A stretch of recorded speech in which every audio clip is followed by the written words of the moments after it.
para compartilhar nessa manhã, eu quero chamar a sua atenção para ele. Marcos capítulo 16, a partir do verso 14. Marcos 16, a partir do verso 14, diz assim a palavra de Deus. Finalmente, apareceu Jesus aos 11, quando estavam à mesa, e censurou-lhes a incredulidade e dureza de coração, porque não deram crédito aos que o tinham visto já ressuscitado. E disse-lhes: ide por todo o mundo e pregai o evangelho a toda criatura. Quem crer e for batizado será salvo, quem não crer será condenado. Estes sinais hão de acompanhar aqueles que creem. Em meu nome expelirão demônios, falarão novas línguas, pegarão em serpentes, e se alguma coisa mortífera beberem, não lhes fará mal. Se impuserem as mãos sobre os enfermos, eles ficarão curados. De fato, o Senhor Jesus, depois de lhes ter falado, foi recebido no céu e assentou-se à destra de Deus. E eles, tendo partido, pregaram em toda parte, cooperando com eles o Senhor e confirmando a palavra por meio de sinais que se seguiam. Eu quero repetir o versículo 20, presta atenção. E eles, tendo partido, pregaram em toda parte, cooperando com eles o Senhor e confirmando a palavra por meio de sinais que se seguiam. Uma palavra incrível, porque mostra o Senhor cooperando com a igreja, o Senhor cooperando com os missionários, o Senhor cooperando com os apóstolos. Mas eu quero pensar que há aspectos extremamente importantes para que isso venha acontecer. Aspectos da nossa fé, da nossa crença, das nossas doutrinas, daquilo que nós acreditamos e que precisamos rever. Em primeiro lugar, fé íntegra no Senhor da palavra e na palavra do Senhor. No versículo 14 a Bíblia diz que o Senhor Jesus censurou a incredulidade dos discípulos. Não foi isso? Está escrito isso? Ele censurou a incredulidade dos discípulos. Para a gente entender esse verso, é preciso que a gente leia um pouquinho acima, os versos 9, 10, 11, 12 e 13. Diz assim: havendo ele ressuscitado, de manhã cedo, no primeiro dia da semana, apareceu primeiro a Maria Madalena, da qual expelira 7 demônios.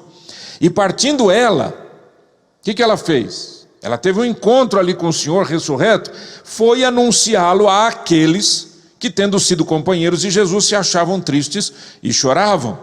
Estes, ouvindo que ele vivia e que fora visto por ela, o que diz?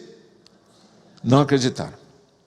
Depois disto, versículo 12, manifestou-se em outra forma a 2 deles que estavam no caminho para o campo, e indo, eles o anunciaram aos demais, mas também a estes 2 não deram crédito. Veja que esses versos mostram exatamente o que aconteceu. Havia um fato, Jesus ressuscitou, Maria foi e contou, eles não acreditaram. 2 discípulos, aqui tudo indica que eram aqueles discípulos a caminho de Emaús, eles viram o Senhor, foram contar para os discípulos também não acreditaram. Meus irmãos, a incredulidade é destruidora,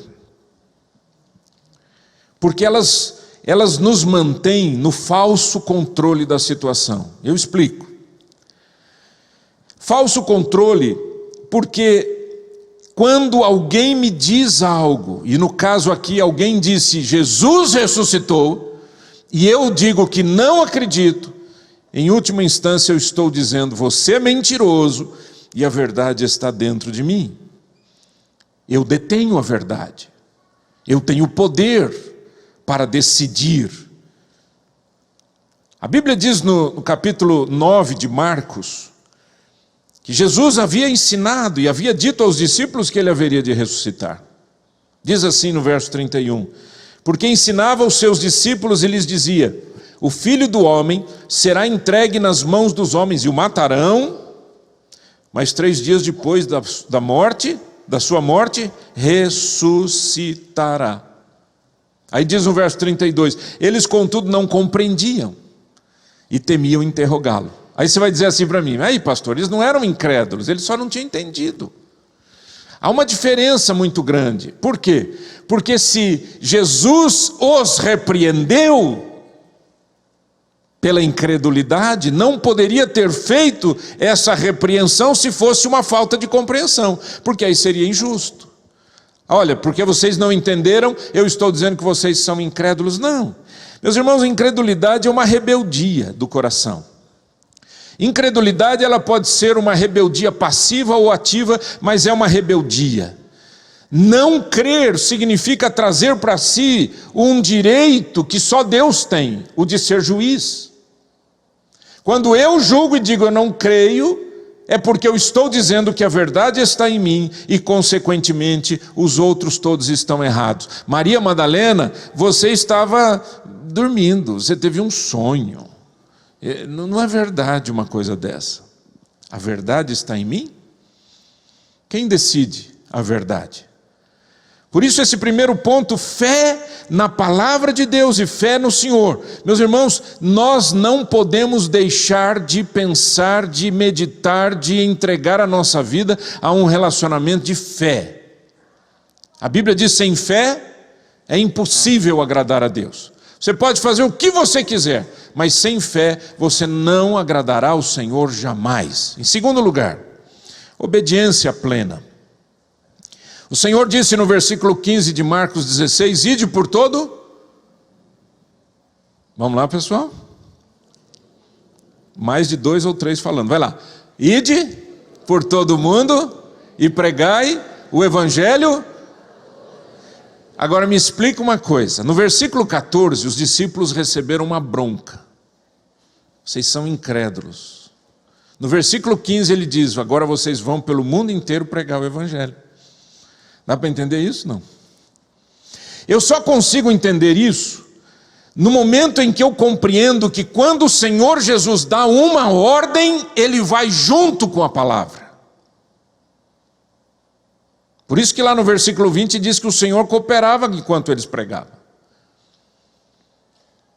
Aqui uma sociedade, um apoio. Aqueles discípulos não podiam confiar neles mesmos porque eram fracos. Assim como nós somos fracos. Quando alguém recebe uma palavra de Deus, muitas vezes, na maioria das vezes, a pessoa diz, mas como? O anjo apareceu a uma jovem chamada Maria, numa vilazinha chamada Nazaré. E o anjo disse, olha minha filha, você vai ter um filho. Ela diz, como será isso? Eu nunca tive relacionamento com homem algum. Sempre uma ordem de Deus vai nos encontrar na nossa fraqueza. E por que então que Deus dá a ordem? Porque Ele vai junto com a mensagem. A palavra de Deus tem Deus por detrás. Eu fico triste quando eu acho que você também, quando eu percebo que muita gente pensa que evangelizar é apenas levar as pessoas a terem uma nova religião ou a serem membros de uma igreja local. Jesus nunca ensinou isso. Evangelizar é pregar o evangelho, por mais redundante que seja essa frase. Em outras palavras, evangelizar é anunciar o conteúdo principal daquela evangelização, e o conteúdo principal da evangelização é o evangelho. E o conteúdo principal do evangelho é Jesus Cristo. Sem Cristo não existe evangelização, sem Cristo não existe evangelho. As igrejas no Brasil hoje estão lotadas. Nunca tivemos isso no Brasil. Nunca. Estamos num momento ímpar. No entanto, as pessoas estão buscando melhoria de vida, melhoria de condição financeira, emprego, saúde, bens materiais. É o que muitas vezes estão buscando nas igrejas. Mas também assim foi nos dias de Jesus. Em João 6,26, respondeu-lhe Jesus: em verdade vos digo, vós me procurais não porque vistes sinais, mas porque comestes dos pães e vos fartastes. Nossas igrejas hoje em dia são como restaurantes self-service. Você venha e escolha o que você quer. E os pastores muitas vezes são como que pressionados pela congregação a serem os maîtres. Nós temos que dar aquilo que você veio buscar, como se isso fosse possível. E daí junta-se a ignorância do povo, que busca palha, com a ignorância do pregador. E juntos, em total ignorância, falam do que não conhecem, tecem argumentos sobre temas que não estudaram, testemunham de um Deus que jamais encontraram. Quando Jesus disse: ide por todo mundo e pregai o evangelho a toda criatura, ele não estava falando nada mais, nada menos do que o que ele disse: preguem o evangelho, anunciem o evangelho. Tão óbvio e tão básica como essa frase que eu acabei de dizer. E o resultado: quem crer e for batizado será salvo, e quem não crer será condenado. É um divisor de águas a mensagem do evangelho. Nem sempre a pregação ela é agregadora. Ela é muitas vezes um divisor de águas. Eu temo quando os pregadores são muito, muito, muito amados e adorados, venerados e etc. Eu temo, sabe por quê? Porque aqueles que têm a boca de Deus na terra não trazem palavras que muitas vezes alegram o coração. Claro que não. Porque a palavra de Deus, ela divide do pecado para a santidade, da morte para a vida. Terceiro lugar, precisamos rever a vida plena de manifestação do Espírito Santo. Senhor Jesus disse: estes sinais hão de acompanhar aqueles que creem. Em meu nome expelirão demônios, pegarão em serpentes, e se alguma coisa mortífera beberem não lhes fará mal, se impuserem as mãos sobre os enfermos eles ficarão curados. A pregação do Evangelho traz o Cristo vivo, e o Cristo vivo traz a sua vida para dentro de nós. Milagres e prodígios, sinais e maravilhas. É Ele quem coopera com os discípulos, fazendo o que? No versículo 20 que eu li. E tendo eles partido, pregavam por toda parte, cooperando com eles o Senhor, confirmando a palavra por meio de sinais que se seguiam. Veja que interessante, que impressionante. O Senhor cooperava com os discípulos. Fazendo o quê? Confirmando a palavra. Esta palavra que eles estão pregando é minha. Querem ver? É assim. E os sinais iam acontecendo. Por que muitas vezes nós não vemos mais sinais e prodígios? Eu só tenho uma resposta: é porque não pregamos mais a palavra de Deus como deve ser pregada. Sinais confirmam a mensagem, sinais não são a mensagem. Sinais confirmam a palavra, mas o centro é a palavra de Deus. Certa feita Jesus disse em Mateus 22, 29, que aqueles que estavam lhe perguntando sobre um determinado fato, Jesus disse: errais não conhecendo as Escrituras e nem o poder de Deus. Escrituras e poder de Deus. Aqueles que ficam só com as Escrituras, com a letra, sem a dimensão deste poder do Espírito Santo que trabalha essa palavra no coração, se tornam legalistas, ou tendem a se tornar legalistas, porque veem as coisas apenas do ponto de vista da lei. Há aqueles que só buscam o poder e são absolutamente vazios, como é uma lata vazia, porque querem sinais e prodígios, sinais e prodígios. Jesus disse: Escritura e poder. Escritura e poder. Há um equilíbrio aqui. Temos que conhecer as Escrituras e temos que conhecer o poder de Deus. Jesus disse que faria milagres e o fez. Mas ele disse também que os seus discípulos fariam sinais ou fariam obras maiores, porque ele disse: eu vou para junto do Pai. Ele não estava insinuando que o poder está em nós, ou que nós temos poder para realizar, mas ele estava dizendo: se vocês crerem, vocês farão as obras que eu faço, e farão maiores do que estas, porque eu vou para o meu Pai. Lembre-se, verso 17: e estes sinais hão de acompanhar aqueles que creem. Há milagres, há obras de Deus, ações do Espírito Santo. Meus irmãos, vamos deixar o nosso coração aberto para aquilo que Deus tem para nós. Nós somos cristãos e amamos ao Cristo vivo. Seguimos a Jesus e amamos a sua palavra. Queremos viver em função daquilo que a palavra de Deus estabelece, então recebamos tudo aquilo que a palavra de Deus nos apresenta. Limitar é tentar limitar a Deus. A obra de Deus precisa ser feita com a palavra e com o poder. No século 17, havia um padre que é muito conhecido até nos estudos literários no Brasil, chamado Padre Antônio Vieira.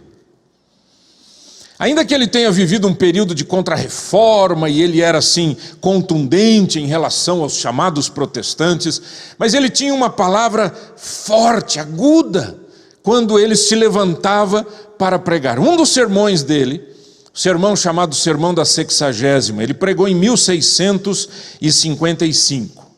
Preste atenção, eu vou dizer um texto muito curto, mas preste atenção nas palavras desse homem. Antigamente, convertia-se o mundo. Hoje, por que se não converte ninguém? Porque hoje, pregam-se palavras e pensamentos. Antigamente, pregavam-se palavras e obras. Palavras sem obras são tiros sem bala. Atroam, abalam, mas não ferem. A funda de Davi derrubou o gigante, mas não o derrubou com estalo, senão com a pedra. As vozes da harpa de Davi lançavam fora os demônios do corpo de Saul, mas não eram vozes pronunciadas com a boca, eram vozes formadas com a mão. Por isso Cristo comparou o pregador ao semeador. O pregar que é falar, faz-se com a boca. O pregar que é semear, faz-se com a mão. Para falar ao vento bastam palavras. Para falar ao coração são necessárias obras. Diz o Evangelho que a palavra de Deus frutificou 100 por 1. Que quer isto dizer? Quer dizer que de uma palavra nasceram em palavras? Não. Quer dizer que de poucas palavras nasceram muitas obras.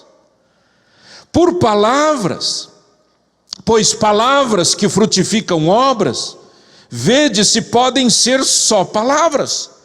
Quis Deus converter o mundo, e que fez?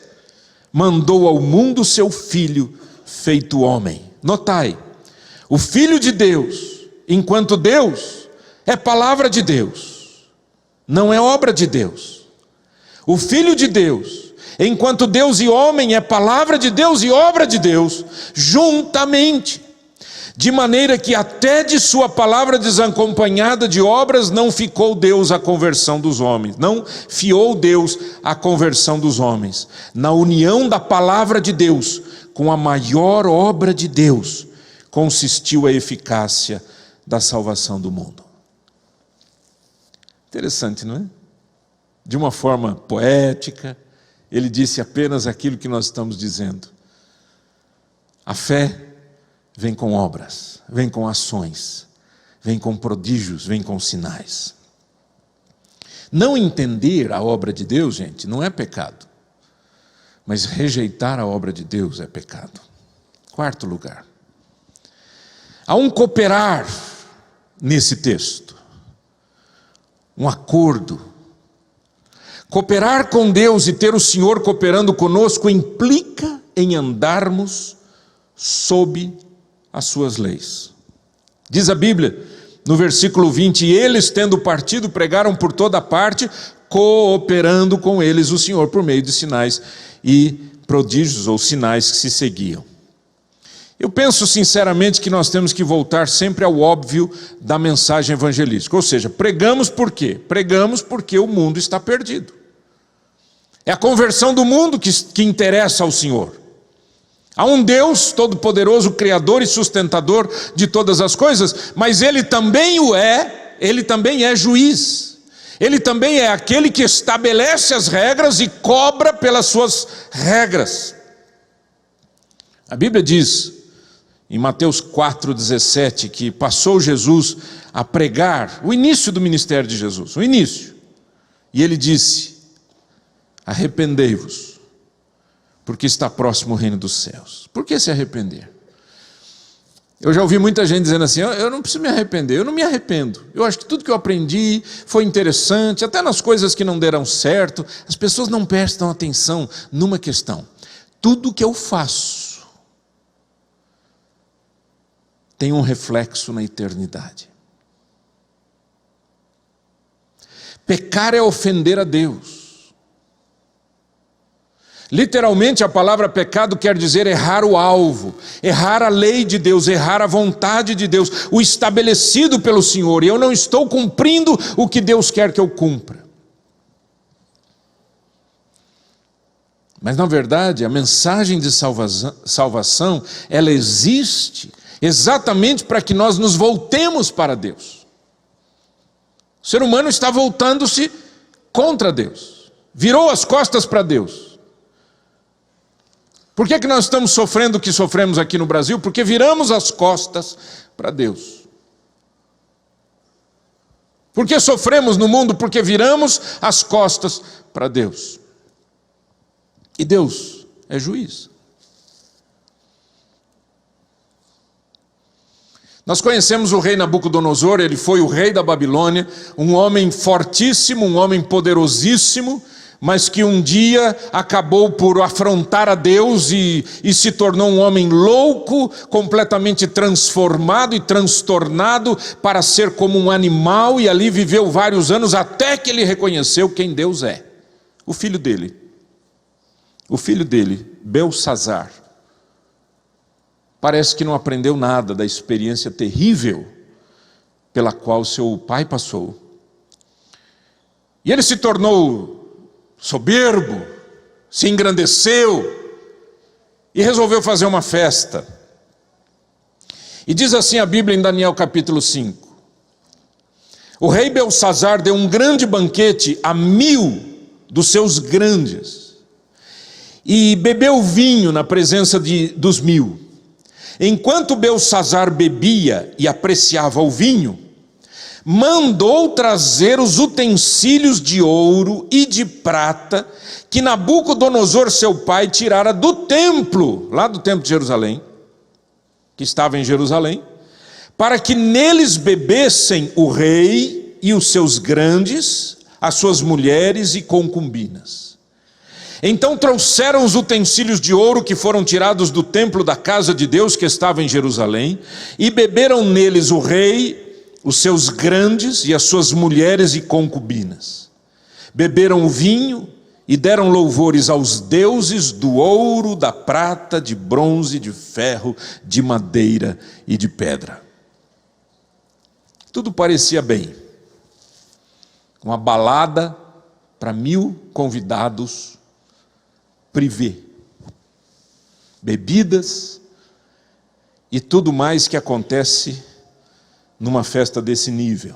De repente, diz a Bíblia, versículo 5, no mesmo instante apareceram uns dedos de mão de homem e escreviam defronte do candeeiro na caiadura da parede do palácio real, e o rei via os dedos que estavam escrevendo. Imagina a cena. Ele ficou desesperado, chamou todos os sábios do reinado. Interessante que havia um homem chamado Daniel, que havia sido um homem dirigido por Deus, e Nabucodonosor o conheceu, ele se tornou famoso no reino da Babilônia, e Belsassar não se lembrou de Daniel, porque talvez nem o conhecia. É isso que a incredulidade faz. É isso que a incredulidade faz. Nós nos afastamos daqueles que podem nos ajudar. A rainha mãe, percebendo que nenhum sábio ali da Babilônia conseguia decifrar as palavras que foram escritas na parede, disse: olha, há um homem que eu sei, nele habita o Espírito dos deuses. Eu nem sabia o que estava falando, mas mandaram chamar Daniel. E a Bíblia diz que Daniel se dirigiu ao rei e disse estas palavras. Preste atenção, por favor.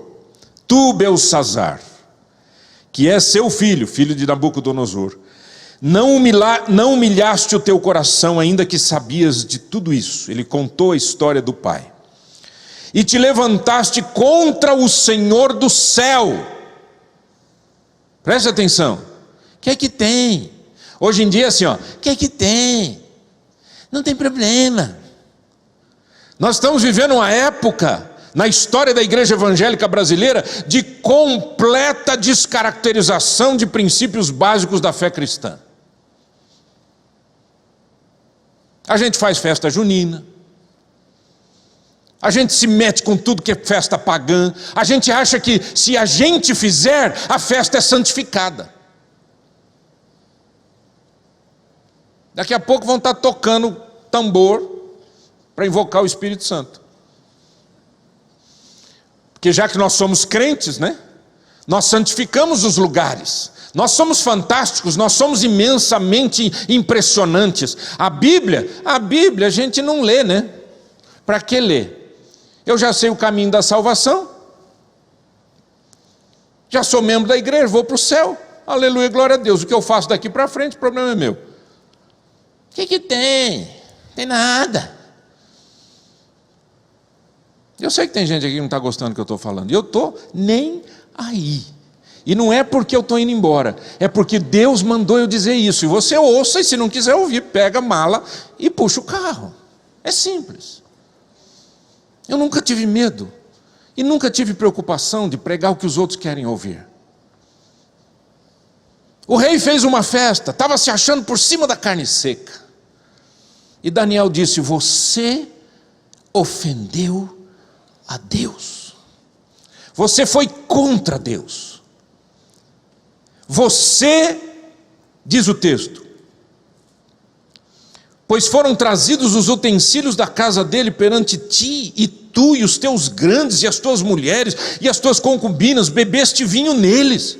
Além disso, deste louvores aos deuses de prata, de ouro, de bronze, de ferro, de madeira, de pedra, que não veem, não ouvem, nem sabem, mas a Deus, em cuja mão está a tua vida, e todos os teus caminhos, a Ele não glorificaste.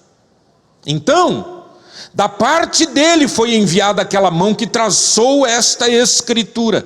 Esta, pois, é a escritura que se traçou: Mene, Mene, Tekel e Parsim. Esta é a interpretação. Mene, contou Deus o teu reino e deu cabo dele. Tekel, pesado foste na balança e achado em falta. Pérez, dividido foi o teu reino e dado aos medos e aos persas. Uau! Você não pode esquecer uma coisa: Deus põe na balança. Aí você vai dizer, porque esse homem não era nem de Deus, por que Deus foi pesá-lo na balança? Porque Deus pesa na balança pessoas, reinos, países inteiros. Deus pesa na balança as nossas atitudes, o nosso comportamento. Não basta dizer eu sou evangélico, é preciso viver como alguém que anda baseado no evangelho. Precisa-se viver a verdade, não a mentira. Precisa-se viver a justiça e não a injustiça. É preciso que vivamos uma vida de família que seja agradável a Deus e não agradável ao inferno, ao diabo.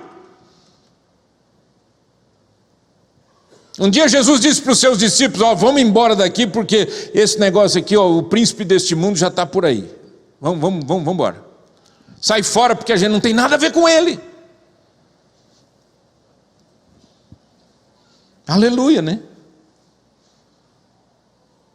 Ande na luz do Senhor. Acerte a sua vida. Aquilo que é do inferno não é para Deus, não é para a glória de Deus, não é para se colocar na igreja, não é para se viver uma vida espiritual. Aquilo que foi consagrado ao inferno, deixa para o inferno. Você consagre a sua vida ao Senhor, acerte a sua história com a sua casa. Seja um homem santo, seja uma mulher santa. Rejeite o adultério, rejeite. Eu me envolvi emocionalmente. Você não se envolveu emocionalmente, você pecou contra Deus e com a pessoa com a qual você se casou.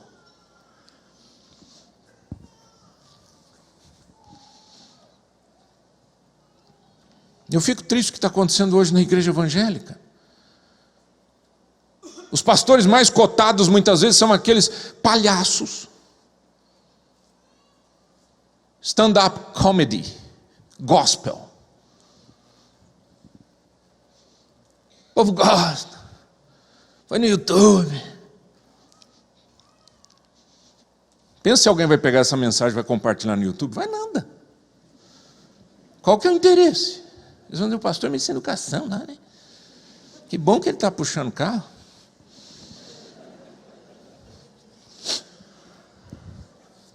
Em 1958, no ano que eu nasci, 57 anos atrás,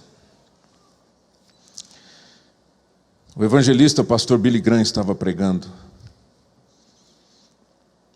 E ele disse para a nação americana: eu digo a vocês que o juízo de Deus está vindo, a não ser que voltemos para Deus. E Deus é a nossa única defesa. E Deus não pode nos defender a menos que nos voltemos para Ele. Eu e você temos que tomar uma decisão. Ou a gente anda com o Senhor, ou nós cairemos no juízo de Deus. Pesado foste na balança e achado em falta. Se Deus me pesar agora, o que é que será que Ele vai ler na balança? Se Deus pesar a sua vida, o que é que Ele vai ler na balança?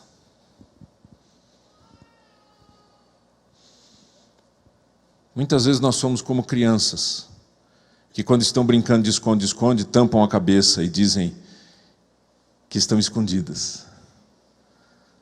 E nós dizemos para Deus: eu trabalho para o Senhor, eu faço tanta coisa, estou livre. Pesado foste na balança e achado em falta. Eu quero orar com você hoje, e eu quero orar por mim, em primeiro lugar, porque eu preciso da misericórdia do Pai, e você também, não é? Feche os teus olhos, por favor.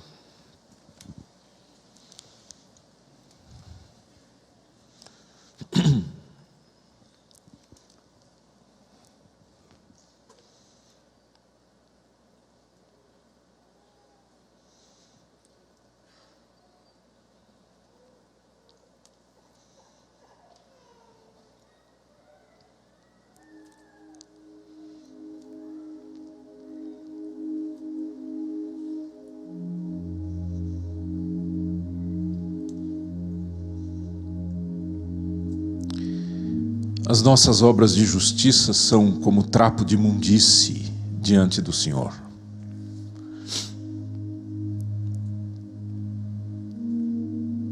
Não é por mim que eu chego ao céu, mas é por causa de Cristo Jesus, que deu a sua vida por mim. Ele assumiu meu pecado, as minhas incoerências, Ele assumiu meus erros, para abrir caminho, para que eu pudesse ser recebido pelo Pai Celestial, Santo, Santo e Santo. A Bíblia diz que os próprios querubins, quando estavam na presença do Senhor, com duas asas tampavam seus rostos e diziam: Santo, Santo, Santo é o Senhor dos exércitos. Toda a terra está cheia da sua glória. Toda a terra, toda a terra. Deus não age só dentro da igreja, Deus age em todos os lugares. Ele não pesa apenas o cristão, Ele pesa a vida de todos os seres humanos. E a Bíblia diz que um dia haveremos de nos apresentar diante do trono de Deus. Não vivemos por medo, mas tememos este dia. Vivemos por amor e por misericórdia de Deus, mas tememos este dia. Dia difícil. Haverá, a Bíblia diz, um juízo em que o Senhor vai separar uns à sua direita e outros à sua esquerda, e Ele vai dizer aos de sua direita: vinde benditos de meu Pai, para o gozo que vos está preparado desde a fundação do mundo. E Ele vai dizer aos outros: afastai-vos de mim, malditos, para o fogo eterno, preparado para o diabo e os seus anjos. Mas há um entendimento nas Escrituras também, que aqueles que foram recebidos pelo Senhor, pela misericórdia do Cristo vivo, vão se apresentar diante do trono branco. E nós, aqueles que fomos resgatados dos nossos erros e pecados, apresentaremos ao Senhor as nossas obras. E a Bíblia diz que aqueles que construíram com ouro, prata e pedras preciosas, as obras serão colocadas no fogo e estes receberão galardão. Mas há outros que construíram a sua vida com madeira, feno e palha. E estas obras serão testadas pelo fogo, e nada subsistirá. A pergunta nesta manhã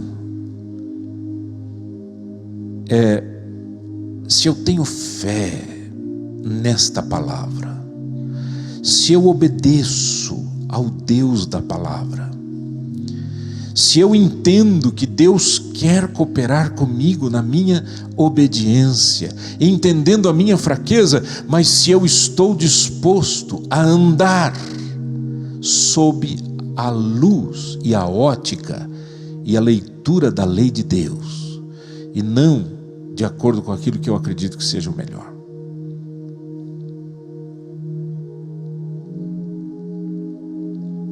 Eu não sei da sua vida, eu sei da minha. E muitas vezes eu peço para o Senhor revelar para mim aquilo que está escondido, que eu mesmo não sei, não estou sabendo. Então, Senhor, em nome de Jesus, eu quero te pedir, Pai, que o Senhor revele o nosso coração, que o Senhor mostre para a gente o que é que está lá dentro.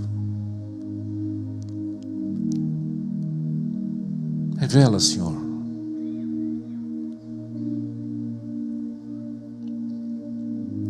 Eu quero orar por você. E eu quero convidar você a sair do seu lugar e vir aqui à frente. Se o Espírito Santo falou com você algo muito particular, muito sério, se o Espírito Santo lhe mostrou exatamente as coisas como são, não vem aqui para dizer eu quero um emprego, vem aqui para dizer eu não quero mais ofender a Deus. Eu quero te agradar, Senhor. Saia do seu lugar, vem aqui à frente, vamos orar juntos, vamos fazer desse momento um altar de arrependimento. Se há algo na sua vida que está lhe atrapalhando, você sabe que se você for pesado diante de Deus, vai faltar. Saia do seu lugar, venha à frente, vamos clamar juntos, queridos. O nosso país precisa se voltar para Deus. O juízo está chegando cada dia mais perto. Cada dia mais temos ouvido coisas horríveis na nossa terra. Cada dia mais a violência aumenta, cada dia mais. E não adianta apenas pensarmos como o mundo pensa. Precisamos de uma intervenção de Deus. Precisamos de um avivamento que traga santos e bandidos no altar de Deus, para terem uma vida totalmente de Cristo, para a glória de Cristo. Eu não sei o que você pensa e o que tem passado no seu coração, mas eu sei que esse é o momento de oração. Vem aqui à frente, vamos orar, queridos. Vamos pedir misericórdia pela nossa nação. Vamos pedir a Deus misericórdia pela nossa família. Venha clamar a Deus juntamente conosco aqui. Venha dizer: Jesus querido, perdoa os pecados da minha casa, perdoa os pecados da minha igreja, perdoa os pecados dos meus pensamentos incrédulos. Perdoa-me, Senhor, quando eu não aceito o que o Senhor aceita e quando eu rejeito o que o Senhor quer me dar.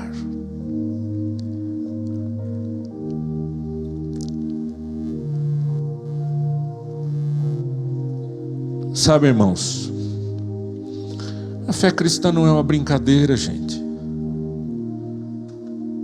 Vamos parar de brincar de igrejinha.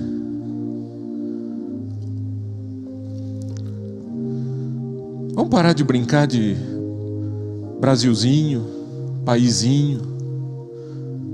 Vamos clamar por misericórdia.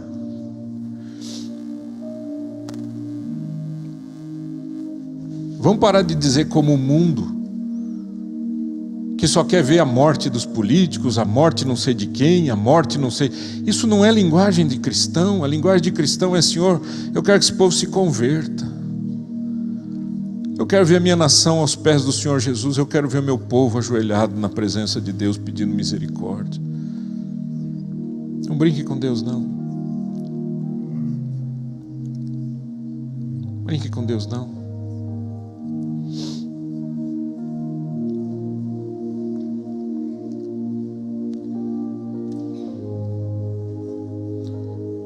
Eu acho que cada um de nós tem uma responsabilidade muito grande, queridos, de levarmos adiante uma mensagem evangélica, cristocêntrica, o Cristo vivo.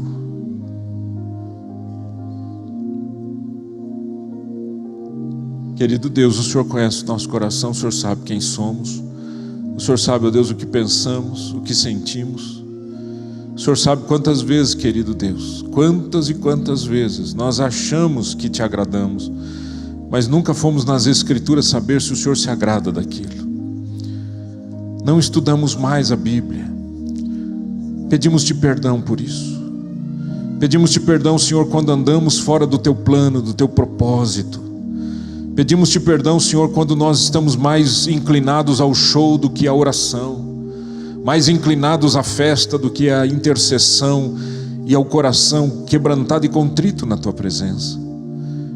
Perdoa, Senhor amado, quando nós estamos mais interessados em nós, como foi lido aqui hoje esse texto de Ageu, mais interessado em nós do que na tua casa. Estamos mais preocupados, Senhor amado, em dar uma boa imagem para esse mundo do que de sermos homens e mulheres que vão morrer e viver e morrer pelo Evangelho do Senhor Jesus Cristo. Que não tem medo de se posicionar nesta terra como profetas. Senhor, a tua palavra nos diz lá em Hebreus capítulo 11 que os teus profetas morreram. Mas eles não morreram porque ficaram velhos, eles morreram porque foram assassinados. Porque a verdade não é benquista e nem bem vista nesta terra. Mas nós não podemos deixar de falar a verdade por amor a nós. Precisamos viver a obediência do Evangelho por amor a Cristo vivo, o dono da fé, aquele que é o autor e consumador da fé que eu recebi. Perdoa os nossos pecados em casa. Perdoa quando a nossa casa não te é agradável.